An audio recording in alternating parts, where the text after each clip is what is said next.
अब जल आपदा। नमस्कार, रात के 8 बज चुके हैं। आप देख रहे हैं आज तक। आपके साथ मैं हूं चित्रा त्रिपाठी। पता नहीं इस साल आपदाओं से मुक्ति कब मिलेगी। अभी कोरोना का आपदा चल ही रहा था कि अब जल आपदा आ गई, जिसकी मार देश की राजधानी दिल्ली पर भी पड़ी है। सिस्टम पानी पानी हो गया। उसको तो छोड़ दीजिए, क्योंकि सिस्टम बदलेगा इसकी उम्मीद करना बेमानी है। हां, अंडरपास, सड़कें, गलियां, सब कुछ जलमग्न होने से दिल्ली में बर्बादी का मंजर साफ साफ देखा जा सकता है। एक नाले में झुग्गी के मकान बहने लगे तो कहीं मौत दूसरे रूप में अपना तांडव दिखाने लगी। देखिए।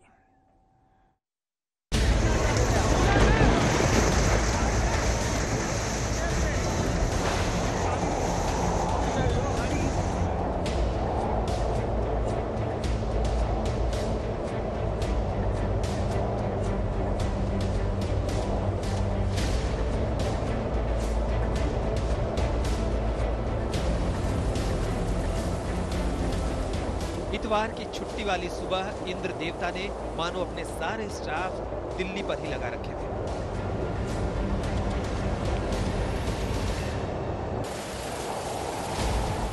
बारिश के साथ 49 पवन भी बह रहे थे।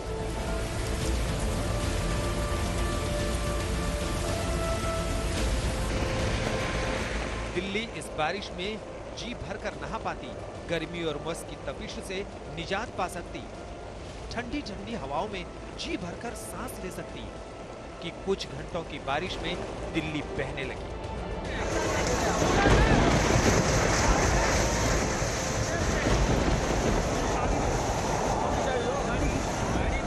क्या आप यकीन करेंगे कि यह तस्वीर देश की राजधानी दिल्ली की है?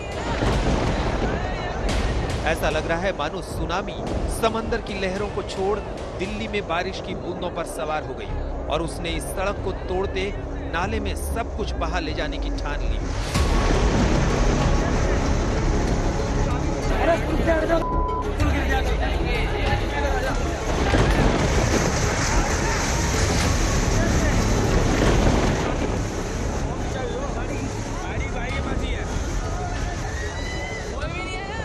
ये दिल्ली का अन्ना नगर झुग्गी वाला इलाका है, जहां ये झुग्गी, इसके मकान नाले के पानी के साथ बह गए। गनीमत मनाइए कि किसी की जान नहीं गई, लेकिन बर्बादियों का ये मंजर खौफजदा करने के लिए काफी। सुबह बारिश हुई थी। ये WHO का ऑफिस है जो खुदा हुआ है, उसमें काम चल रहा है। नाला एकदम भर गया था। नाला भरने की वजह से घर में भी पानी भरा हुआ था। जब वो पानी का बहाव नाल उस तरफ WHO की तरफ को कट गया तो क्या कहते हैं, हमारे मकान भी गिर गए। पर हम लोग बच पाए, बाकी कुछ भी नहीं बचा हमारा, सब कुछ दब गया उसमें। WHO में पानी भरने की वजह से हमारे घरों में बहाव इतनी तेज था, उसी की वजह से हमारी नींव में पानी गया और हमारे घर गिर गए और हमारे पास अब इस टाइम कुछ भी नहीं बचा। अन्ना नगर में मकान ताश के पत्तों की तरफ बिखर गए तो मिंटो रोड में हर साल की तरह इस बार भी पानी भर गया, लेकिन इस पहली बारिश ने यहाँ एक नागरिक की जान ले ली। अब बच गया तो सिर्फ ये कहना और सुनना कि किसने क्या किया और क्या नहीं किया। सड़क PWD की है, नाला PWD का है, जल बोर्ड की जिम्मेदारी है यहाँ पे इस नाले की सफाई करना, लेकिन PWD और दिल्ली जल बोर्ड सो रहा है। राघव चड्ढा जी कहाँ हैं जो इतने जोर जोर से बोलते हैं? आज स्वास्थ्य मंत्री जो इसके जल बोर्ड के चेयरमैन है वो कहाँ है? दिल्ली के मुख्यमंत्री का है। अब ये तस्वीर देखिए जो कमला नगर की है। बारिश की तेज बूंदों की मार दिल्ली की चमचमाती सड़कें सह नहीं पाई और सड़क धंस गई। सड़क पर पानी की वजह से सरिया से भरा टेम्पो पलट गया। कोई सोच नहीं सकता कि दिल्ली की वर्ल्ड क्लास सड़कों का बारिश में ऐसा हाल हो जाएगा, लेकिन हकीकत आपके सामने है। ये जरूर है कि इस बार कोरोना के चलते, लॉकडाउन के चलते और हमारी बहुत सारी एजेंसियों का कुछ हिस्सा कोरोना मैनेजमेंट में भी लगा हुआ था, तो उस वजह से कुछ चीजें हो सकता है छुट्टी हो, लेकिन जहां भी कमी है हम उसको पूरी कर रहे हैं। ये तस्वीर दिल्ली ओखला फेज 1 अंडरपास की है। यहाँ पानी भर जाने से गाड़ियों को आने जाने में सुबह सवेरे ही परेशानी होने लगी। सरिता विहार, नोएडा और आश्रम को दिल्ली से जोड़ने वाला ये पूरा इलाका सैलाब में तब्दील हो गया। कई गाड़ियां अंडरपास में फंस गई। मैं इस वक्त ओखला फेज 1 के अंडरपास में मौजूद हूं और यहां की स्थिति आपको दिखाना चाहेंगे कि किस तरीके से यहाँ पर पानी इतना ज्यादा भरा हुआ है, सारा आवागमन रुका हुआ है। इक्का दुक्का जो गालियां हैं इस पूरे इलाके से आ जा रही हैं। दिल्ली में तैयारियों के दावे किए जा रहे थे, चाहे एमसीडी की तरफ से हो या फिर एनडीएमसी की तरफ से, लेकिन जो अलग अलग जगहों पर अंडरपास हैं वहां से पानी नहीं निकल रहा है। यही हाल दक्षिण दिल्ली के प्रहलादपुर का भी है, जहां जल जमाव से लोग परेशान हैं। बारिश के कारण कई जगहों पर पेड़ गिर गए। वो तो रविवार की छुट्टी का दिन था, नहीं तो भयंकर ट्रैफिक समस्या हो जाती। एक बारिश में हुई ऐसी मुसीबत बताती है कि दिल्ली देश की राजधानी है, लेकिन ये चमचम तभी तक करती है जब तक कुदरत के कोप से इसका सामना नहीं होता। दिल्ली में जितेंद्र बहादुर सिंह के साथ आज तक ब्यूरो। तस्वीरें आपने देखी। दिल्ली के लोगों को क्या क्या सपने नहीं दिखाए जाते, लंदन पेरिस की तरह चमकाने का, और वास्तविकता यह है कि लोगों को छोड़ दिया जाता है बारिश के पानी में डूबकर मर जाने के लिए। और हर साल ऐसी ही स्थिति बनती है। दिल्ली में भारी बारिश से मिंटो ब्रिज पर पानी भर गया। इसमें डीटीसी की एक बस फंस गई, जिसमें फंसे लोगों को जैसे तैसे बचाया गया। लेकिन अफसोस ये कि उसी पानी में एक टेम्पो ड्राइवर की डूबकर मौत हो गई।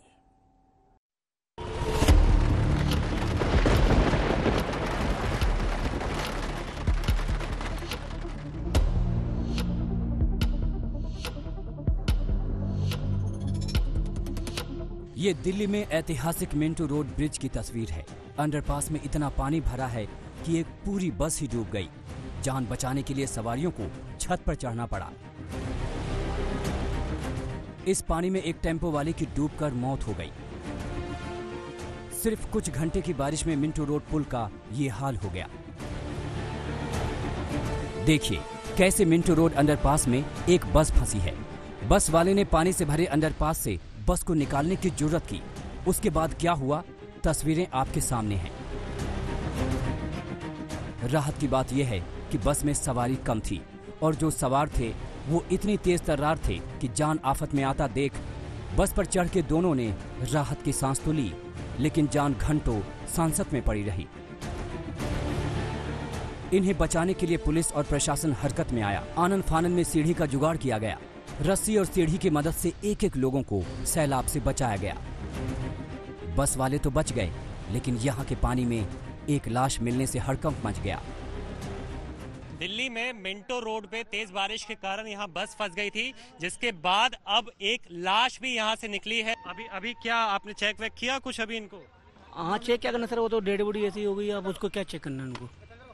तो ये बहुत बड़े सवाल खड़े करता है न्यू दिल्ली म्युनिसिपल कॉरपोरेशन पे कि जिस तरीके से बस यहाँ पे फंस जाती है, उसके बाद एक बॉडी यहाँ से रिकवर हुई है। सबसे बड़ी बात यही कि क्या कर रहे हैं जो एजेंसी वाले हैं, जो सरकार है, क्यों किसी को ऐसे ही मरने के लिए छोड़ दिया जाता है। बारिश के पानी में 60 साल के टेम्पो ड्राइवर कुंदन की डूबने से मौत हो गई। कुंदन गाड़ी लेकर नई दिल्ली रेलवे स्टेशन से कनॉट प्लेस की तरफ आ रहा था। कुंदन को लगा कि पानी के बीच से उसका टेम्पो निकल जाएगा, लेकिन ऐसा नहीं हुआ। पानी से न गाड़ी निकल पाई न कुंदन। सवाल यह है कि कुंदन की मौत का जिम्मेदार कौन है? क्यों हर साल मिंटो रोड अंडरपास में पानी भर जाता है? क्यों मॉनसून से पहले दिल्ली सरकार और एमसीडी तैयारी पूरी नहीं कर पाती? सरकार के पास दुख और अफसोस जताने के सिवा कुछ नहीं है। जो डेथ हुई है वो तो बहुत दुखद है और उसकी ना कोई भरपाई हो सकती है ना उसका कोई एक्सक्यूज़ हो सकता है। लेकिन जहाँ तक पानी भरने की बात है, पानी हर साल बारिश होती है और सारी एजेंसियाँ, पीडब्ल्यूडी, दिल्ली नगर निगम, फ्लड डिपार्टमेंट, हमारा जल बोर्ड, सारे मिलके पूरा प्लान बनाते हैं, फ्लड प्लान बनाते हैं, उसको एग्जीक्यूट किया जा रहा है। मिंटो रोड अंडरपास की यह हालत तब है जब पीडब्ल्यूडी का दफ्तर 1 किलोमीटर ही दूर है, एमसीडी का मुख्यालय आधा किलोमीटर दूर है, संसद भी नजदीक है। मिंटो रोड पुल की जिम्मेदारी पीडब्ल्यूडी के पास है। ऐसे में मिंटो रोड अंडरपास का हाल जाने पहुंचे नॉर्थ एमसीडी के मेयर ने पूरा ठीकरा दिल्ली सरकार पर फोड़ दिया, तो कांग्रेस को भी सरकार पर हमला बोलने का मौका मिल गया। सड़क पीडब्ल्यूडी की है, नाला पीडब्ल्यूडी का है, जल बोर्ड की जिम्मेदारी है यहाँ पे इस नाले की सफाई करना, लेकिन पीडब्ल्यूडी और दिल्ली जल बोर्ड सो रहा है। राघव चड्डा जी कहाँ जो इतना जोर जोर से बोलते हैं? आज स्वास्थ्य मंत्री जो इसके जल बोर्ड के चेयरमैन है वो कहाँ है? दिल्ली के मुख्यमंत्री का है। आप हाल देख सकते हैं, बसें फंसी हुई हैं, ऑटोज हैं, ट्रक हैं। ये किसके लिए जिम्मेवारी किसकी? इन सरकारों की। केजरीवाल साहब कहते हैं कि मोदी जी से, अमित शाह से बहुत सहयोग मिल रहा है। क्यों आपने सहयोग लिया तो फिर क्यों हालात है ये हालात बताते हैं कि आपकी तैयारियां बिल्कुल नग्न थी, आप छुप के घर बैठे हैं। दिल्ली सरकार पर सवाल उठे तो मुख्यमंत्री अरविंद केजरीवाल सफाई देने सामने आए। ट्वीट कर लिखा, इस साल सभी एजेंसियां, चाहे वो दिल्ली सरकार की हो या एमसीडी की, कोरोना नियंत्रण में लगी हुई थी। कोरोना की वजह से उन्हें कई कठिनाइयां आईं। ये वक्त एक दूसरे पर दोषारोपण का नहीं है, सबको मिलकर अपनी जिम्मेदारियां निभानी है। जहां जहां पानी भरेगा हम उसे तुरंत निकालने का प्रयास करेंगे। दिल्ली के मुख्यमंत्री शायद ये भूल गए कि कोरोना से पहली बार सामना हुआ है, जबकि मिंटो ब्रिज पर हर साल पानी भरता है। ये तस्वीरें उसकी गवाह हैं। सवाल, साल बदल जाते हैं लेकिन मिंटो रोड की किस्मत नहीं बदलती।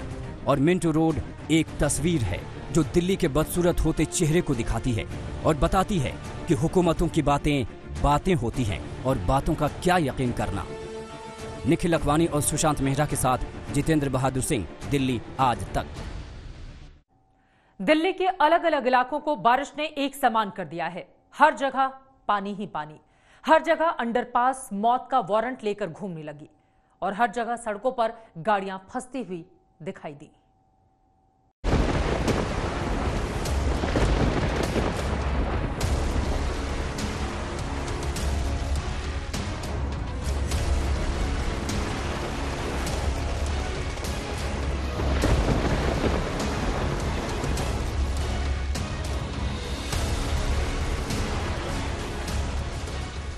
ये भी देश की राजधानी दिल्ली की ही तस्वीर है साहब।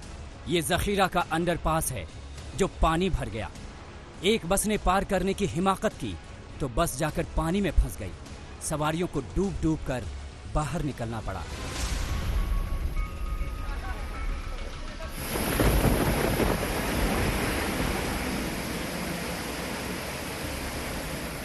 वजीरपुर का प्रेम भरी अंडरपास भी लबालब है। यहाँ भी जिसने पास करने की कोशिश की वो फंस गया। कार वाला अब बंद गाड़ी को देख रहा है तो कभी अंडरपास को। एक बाइक सवार तो बस के नीचे आते आते बचा।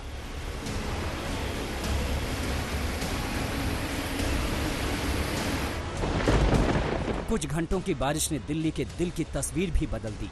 सड़कें झील बन गई, गाड़ियां डूब डूब कर चलने लगी।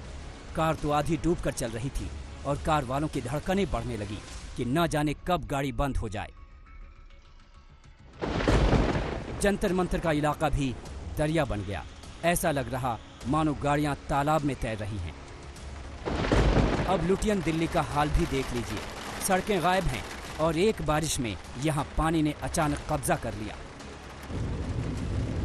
दिल्ली के सुपर पॉश इलाका गोल्फ लिंक में डिवाइडर तक पानी भर आया। दूर दूर तक कहीं सड़कों का नामो निशान नहीं था। निचले इलाकों का तो और भी बुरा हाल है। पानी घरों की चौखट तक आ गया। लोगों का घर से निकलना दूभर हो गया।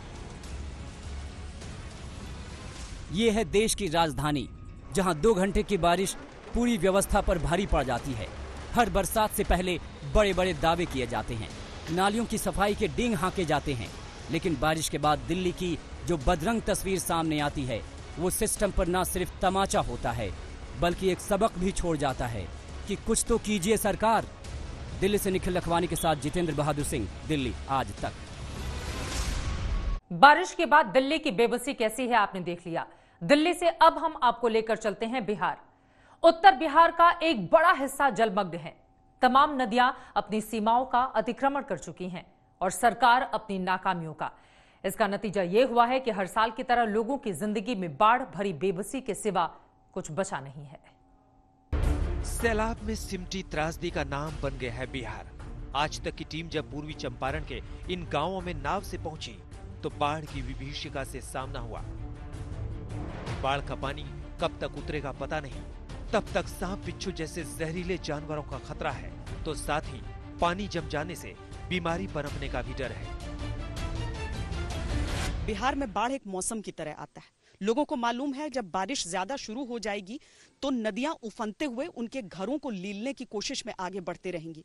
कुछ दिनों के लिए बारिश रुकती है, थोड़ा सा पानी नीचे चला जाता है, लेकिन इसी तरीके से आप अगर ये गांव भी देख लें, घरों तक कई इससे पहले जो हमने घर देखे, जैसे ये देखिए, ये झोपड़ी आपको जलमग्न इस समय आधी नजर आ रही है। जितना सामान हो सकता है उसे समेटकर थोड़ा सा बाहर जाते हैं इस उम्मीद में कि थोड़ी बारिश कम हो, थोड़ा सा पानी कम छोड़ा जाए नदियों में और उसके बाद रहने लायक स्थिति हो जाए। लेकिन हर बार की वही कहानी, इस बार की तस्वीरें ये। बस ऐसे ही जैसे गुजर काटना होता है, 6 हम लोग को 10-11 दिन तो ऐसे ही कटना पड़ता है। और नॉर्मली देखिए तो हम लोग मतलब जुलाई, अगस्त और सितंबर 3 महीना तो ऐसे ही कटता है हम लोग का। कोई सरकार के यहाँ से कोई कुछ हम लोग को मिलती नहीं है। बहुत दिक्कत, चूल चौकी बर बिछवना के कोनो साधन नहीं के। बड़ी सांप आवत है, इतना मोट के सांप, कीड़ा फतिंगा बहुत आवत है। बच्चा सन के लेके हमने के बहुत दिक्कत यहाँ होके। कोरोना से तो ये लोग लड़ ही रहे थे, उस पर से बाढ़ आई तो बीमार होने पर अस्पताल जाने के लिए नाव का ही सहारा है। पीने का साफ पानी भी मयस्सर नहीं है। फिलहाल में दूध डिलीवरी हुआ है हमारे गांव में। आधी रात को हम लोग छोटे नाव से ले जाकर मतलब उसका डिलीवरी करवाए हैं। कितने महीने से नल जल व्यवस्था वैसे ही ठप है, सिर्फ नाम के लिए नल जल है, लेकिन शुद्ध पानी हम लोग को पीने को नहीं मिलता है। जो भी बाढ़ आता है न यहाँ ब्लॉक से हम लोग को कोई मदद मिलता है, न मुखिया द्वारा कोई मिलता है, कहीं से हम लोग कोई साधन नहीं मिलता है। छोटी सी उम्मीद है, छोटी सी ख्वाहिश है कि जिंदगी कम से कम सामान्य तो चल पाए। ये मांगना कुछ ज्यादा तो नहीं है। बाढ़ग्रस्त इलाकों में हालात अगर हर साल यही रहेंगे तो फिर सरकारें आखिर हैं ही क्यों? गंडक गोपालगंज में तबाही ले आई। जब पक्के मकान डूब गए तो झोपड़ियों की क्या औकात। जिंदगी पानी के रहमो करम पर गुजर रही है। सदर और मांझागढ़ प्रखंड के कई गांवों में लोग पीने के पानी और दवा को तरस रहे हैं। जब हमारे संवाददाता बाढ़ पीड़ितों के बीच पहुंचे तो एक महिला ने रो रो कर अपना दर्द बयां किया। साधन नहीं किया, नदी का पानी गरम तो बुखार हो गया, देह में हो गया है हमारा, और बाल बच्चे सब डूबा, परेशान खाए का तकलीफ होने का। बाढ़ आया तो खगड़िया के किसानों की मेहनत पानी में बह गया। खून पसीने की कमाई आंखों के सामने डूबने लगी। धान और मूंग की फसल जलमग्न हो गई। कोसी ने सब कुछ चौपट कर दिया।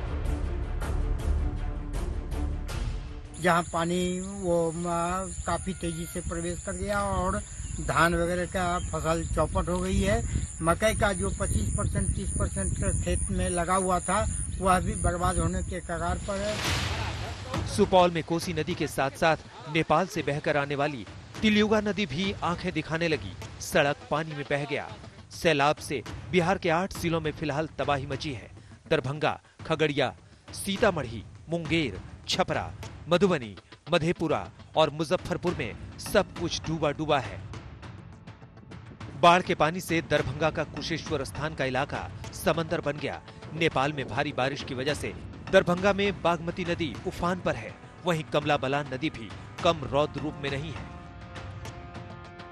मॉनसून आते ही बिहार की नदियां अपनी सीमाएं भूल जाती हैं, क्योंकि इनको सीमा में रखने के लिए प्रशासन का इंतजाम कभी होता ही नहीं है। इसी मुजफ्फरपुर की एक तस्वीर ये भी देख लीजिए। बाढ़ के इस पानी की वजह से आप देख सकते हैं यहाँ पर हाथों में इस तरीके से राइफल को लेके, जूते चप्पल जो पहनते हैं और पानी पीने का जो सामान होता है उसको लेके इस तरीके से निकलना पड़ रहा है ड्यूटी के लिए। सबके बाद सवाल यही है कि आखिर बिहार को कुदरत के इस खतरे से कब छुटकारा मिलेगा। पूर्वी चंपारण में श्वेता सिंह के साथ रोहित सिंह, मुजफ्फरपुर, आज तक। अब आपको लेकर चलते हैं असम, जहां की लाइफलाइन ब्रह्मपुत्र नदी बारिश के मौसम में प्रलयंकारी हो जाती है। इस साल भी ब्रह्मपुत्र नदी समंदर का रूप ले चुकी है और असम के 25 जिले पानी पानी हो चुके हैं। गांव के गांव जलमग्न हैं। गांव की गलियों से लेकर सड़कें तक सब डूबी हुई हैं। जिन राहों पर गाड़ियां चला करती थीं, अब वहां पर नाव चल रही है। आइए देखते हैं असम के बाढ़ग्रस्त इलाके से हमारे संवाददाता आशुतोष मिश्रा की यह खास ग्राउंड रिपोर्ट।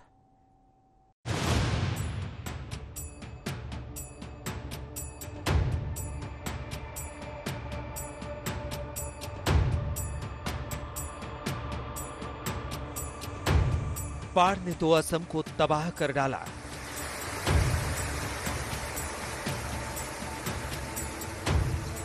ऐसी तबाही कि लोग त्राही त्राही करने लगे हैं।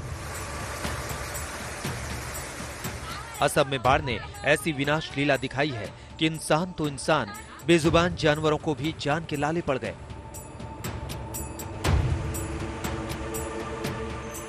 जीवनदायिनी ब्रह्मपुत्र की लहरें अब प्राण घातिनी हो चली हैं। गुवाहाटी से 25 किलोमीटर दूर कामरूप जिले में बाढ़ की जरा ये विभीषिका देखिए।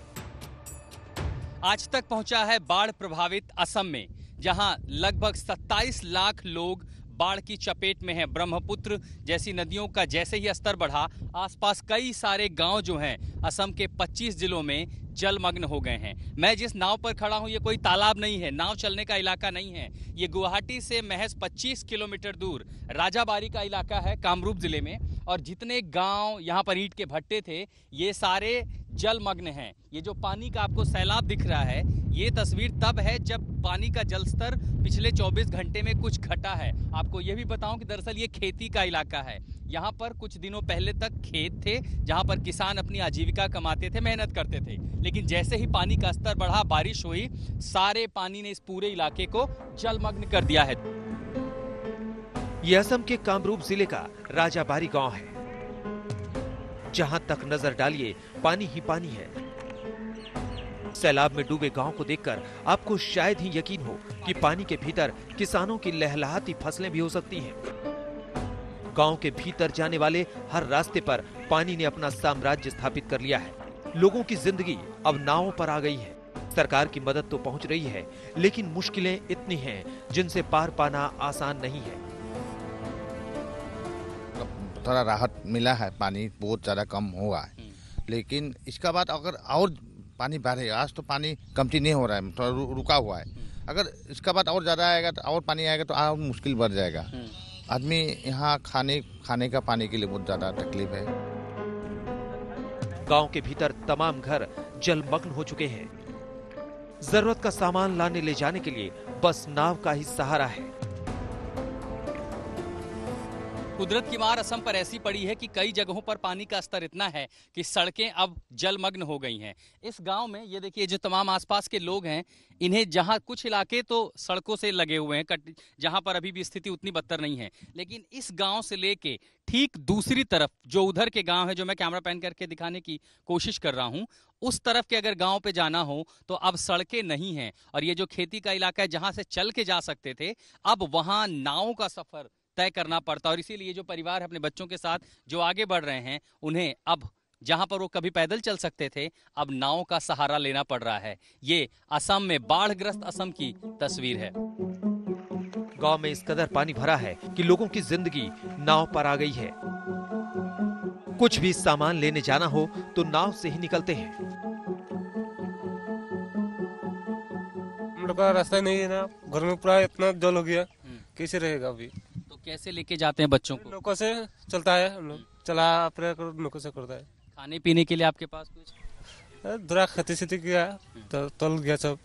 थोड़ा अभी एक तो कोरोना का भी डर है, महामारी का भी है, और बारिश में पानी जो उतरेगा चढ़ेगा तो फिर दिमाग, तो डर नहीं लग रहा आप लोगों को? डर लग रहा है, तो अब बहुत डर लग रहा है, इसलिए क्या करेगा, हम लोग को चलना ही पड़ेगा, कुछ रास्ता ही नहीं है। मदद पहुंची है कुछ आपके पास? राशन पानी कुछ आया है? आया है, एक बार आया है।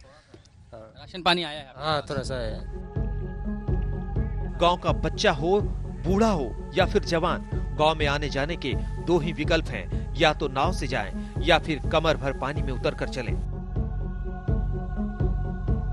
देखिए, जिस गांव में हम राजाबारी में, ये गांव का ही रास्ता है, और ये मैं जिस पे चल रहा हूँ ये एक पक्की सड़क है, लेकिन इस पर भी पानी है। पानी का स्तर जब कम हुआ है तब मेरे घुटनों तक पानी पहुंच रहा है। अब इस घर से लेकर के इस गांव का जो एक हिस्सा है, वहां से आसपास के लोगों को अगर ज़रूरत का सामान खरीदना है, ये एक छोटी सी दुकान है, और यहाँ तक पहुँचने के लिए अभी अगर छोटे बच्चे हैं तो उन्हें नाव से ले जाया जाता है, और ये देखिए आगे पानी गहरा हो रहा है, और तब वो दुकान तक पहुँच सकते हैं ताकि रोज़मर्रा की उनकी जो ज़रूरत की चीज़ें हैं वो खरीद सकें, घर गृहस्थी चलती रहे। असम में ज़िंदगी मुश्किल है, बेहद मुश्किल है। असम में इस भीषण बाढ़ के लिए जिम्मेदार है वो ब्रह्मपुत्र नदी, जो इस राज्य के लिए लाइफलाइन मानी जाती है। ब्रह्मपुत्र नदी ये ऐसी उफनाई है कि अब ये नदी कम, समंदर ज्यादा नजर आ रही है। ये पवित्र ब्रह्मपुत्र नदी का पानी है। यूं तो ये असम की लाइफलाइन है, लेकिन 3 से 4 महीना वो तस्वीर भी होती है जब इस ब्रह्मपुत्र का स्तर आसपास के तमाम सारे गांव 20 से 25 जिलों को अपनी चपेट में ले लेता है। चीन से आने वाला पानी सारे तटबंध, सारे किनारों को तोड़ देता है। नदी अपने उफान पर है और किसी समंदर जैसी नजर आती है।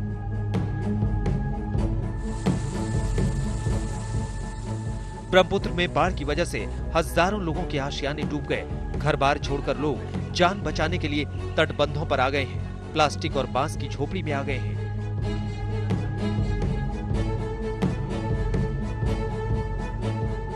असम में भयानक बाढ़ ने लोगों की जिंदगी आफत में डाल दी है। बाढ़ की वजह से अब तक 81 लोगों की मौत हो चुकी है, जबकि लाखों लोग बेघर हो चुके हैं। ब्रह्मपुत्र में पानी तो थोड़ा कम हुआ है, लेकिन लोगों की मुश्किलें कम नहीं हुई हैं। एक तरफ कोरोना जैसी महामारी से जूझता हुआ असम और दूसरी तरफ ये कुदरती आपदा लोगों के लिए दोहरी मार लेकर आई है।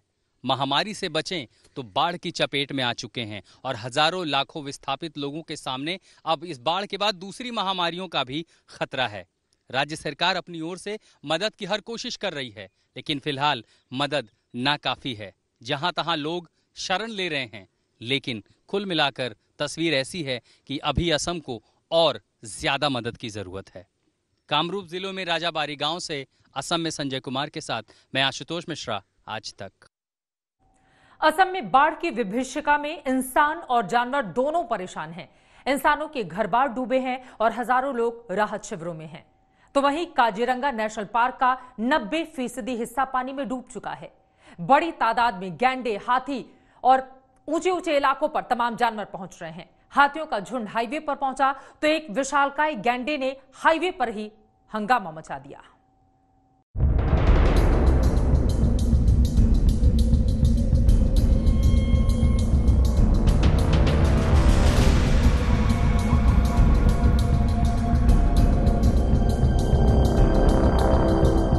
असम में ब्रह्मपुत्र नदी ने प्रलयंकारी रूप ले लिया है। राज्य के ज्यादातर हिस्सों में बाढ़ का पानी जिंदगी के लिए आफत बना हुआ है। हाल बद से बदतर हो रहे हैं। Assam state disaster management authority के आंकड़े बताते हैं कि राज्य में 27,30,000 लोग बाढ़ से प्रभावित हैं। बाढ़ से अब तक 81 लोगों की मौत हो चुकी है। 2,633 गांव बाढ़ की चपेट में हैं, जिसके चलते 1,14,000 हेक्टेयर खेत पानी में डूब चुके हैं। असम में 47,000 से ज्यादा लोग 287 रिलीफ कैंप में जीवन गुजारने पर मजबूर हैं। असम में इस साल की बाढ़ में 202 तटबंध और 167 ब्रिज को नुकसान पहुंचा है। असम के 25 जिले बाढ़ से प्रभावित हैं।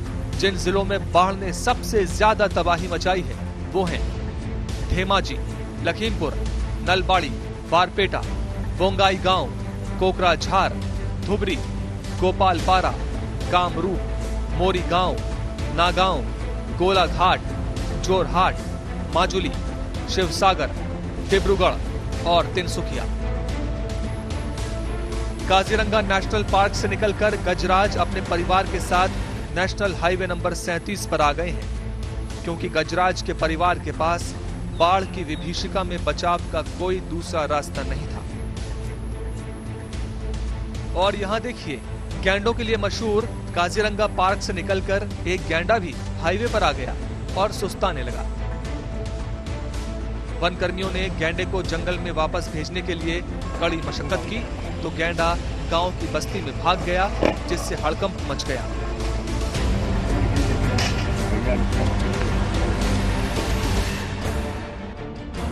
दरअसल काजीरंगा पार्क में बाढ़ का पानी भर गया है। पार्क का करीब 90% हिस्सा डूब चुका है। यही वजह है कि पार्क के तमाम जानवर जान बचाने के लिए ऊंचे स्थानों का रुख कर रहे हैं। बाढ़ के पानी में डूबने से अब तक 10 गैंडों की मौत हो चुकी है। काजीरंगा पार्क में अब तक 108 जानवरों की मौत हो चुकी है, जबकि 136 को बचा लिया गया है। बचाए गए जानवरों में गैंडे के 2 बच्चे, 4 बाघ और 103 हॉग हिरन शामिल हैं। असम में बाढ़ ने लोगों के घर बार छीन लिए। जहां सड़कें होती थीं, वहां नाव चल रही है। ये तस्वीर धुबरी जिले की है। जरा इस बच्चे की इस छोटी सी नाव को देखिए। जी हां, ये नाव नहीं बल्कि थर्मोकोल का एक छोटा सा डिब्बा है, यानी बेहद खतरनाक जुगाड़ वाली नाव। धुबरी जिले में 100 से ज्यादा गांव जलमग्न हैं। लोग इसी तरह जान पर खेलकर राहत सामग्री लेने पहुंच रहे हैं। राहत सामग्री के लिए यहाँ के लोग जहां वहां भटक रहे हैं। असम के बंगाई गांव में बाढ़ ने तांडव मचा रखा है। 100 से ज्यादा गांव बाढ़ से प्रभावित हैं और 10 गांव तो पूरी तरह जलमग्न हो चुके हैं। हजारों लोगों का आशियाना उजड़ गया है। मोरी गांव में पिछले 10-12 दिनों से हजारों लोगों के घर पानी में डूबे पड़े हैं। बाढ़ पीड़ितों को अस्थायी शिविरों में रखा गया है। कामरूप जिले में बाढ़ ने तबाही मचा रखी है। लोग सरकारी स्कूलों और रास्तों पर पनाह लिए हुए हैं। असम में ब्रह्मपुत्र नदी ही है जो यहाँ के लिए जीवनदायिनी है, लेकिन हर साल बरसात में ब्रह्मपुत्र की लहरें प्रलयंकारी हो जाती हैं। हर साल ब्रह्मपुत्र नदी ऐसी ही तबाही मचाती है। आशुतोष मिश्रा और हेमंता नाथ के साथ आज तक ब्यूरो। बरेली के एक प्राइवेट मेडिकल कॉलेज और अस्पताल में तो गजब हो गया। इस अस्पताल को प्रशासन ने कोविड सेंटर बना रखा है। बारिश हुई तो कोविड वार्ड में एक पाइप फट गया। इसके बाद तो वार्ड में झरना ही फूट पड़ा। इस वाकये का वीडियो जमकर वायरल होने लगा। विपक्ष ने वीडियो के बहाने सरकार पर खूब तंज कसा है।